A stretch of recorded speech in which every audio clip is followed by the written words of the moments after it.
22 जनवरी को अयोध्या में श्री राम लला की मूर्ति की प्राण प्रतिष्ठा को लेकर प्रदेशवासियों में उत्साह का माहौल है। वहीं अजमेर स्थित पुष्कर के इतिहासविदों का दावा है कि यहां के कुंड में त्रेता युग में श्री राम के पिता दशरथ ने पिंडदान किया था, जिसका उल्लेख पुराणों में भी किया गया है।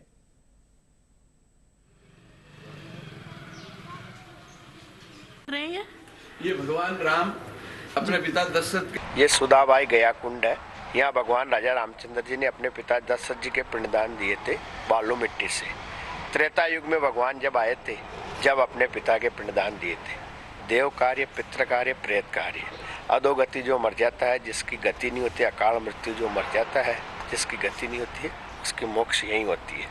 भगवान राजा रामचंद्र जी के पिताजी दशरथ जी अपने पुत्र के वियोग में तड़प तड़प के मरे थे, उनको मोक्ष नहीं मिली थी, इसलिए उनको यहाँ पिंडदान देने से उनका मोक्ष गति प्राप्त हुआ था। पुष्कर में रामेश्वर नाम से एक लिंग स्थापित हुआ, उसी घाट पर हम यहाँ पर खड़े हैं।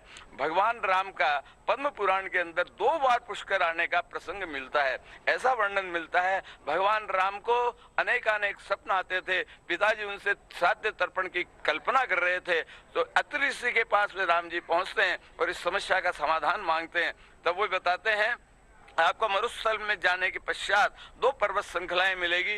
दक्षिण की ओर ये आप जो सामने देख रहे हैं, ये यज्ञास्थल पर्वत है, और इस साइड में उत्तर के अंदर मर्यादा पर्वत है। अत्रि ऋषि ने यही कहा, आपको यहाँ से मृकंड ऋषि के पास में जाना चाहिए और वहां पर आपको मार्कंडेय ऋषि मिलेंगे, वो आपको श्राद्ध तर्पण वगैरह कराएंगे, जो मध्य पुष्कर के पास में है, जिसे हम विष्णु पुष्कर कहते हैं। वहीं पर पद्म पुराण के वर्णनानुसार वहां पर अवियोगी वापी है, जिसे आजकल गया कुंड सुदाबाई आदि से नाम से पुकारे जाते हैं। वहां पर एक कूप भी है, जिसे हम सौभाग्य कूप कहते हैं। भगवान राम ने मार्कंडेय ऋषि के सानिध्य में ब्राह्मणों को भोजन कराया, श्राद्ध तर्पण किए। 22 तारीख को जो बराह घाट चौक पर प्रोग्राम हो रहा है, उसमें एक दिन पूर्व से ही अखंड रामायण का पाठ प्रारंभ हो जाएगा और सायंकाल संगीतमय सुंदरकांड है और दिन भर भजनों की प्रस्तुतियां, और शाम को पुष्कर के प्रधान बराह घाट पर भगवान श्री राम की एक विशेष श्रृंगारित प्रतिमा की झांकी लगाई जाएगी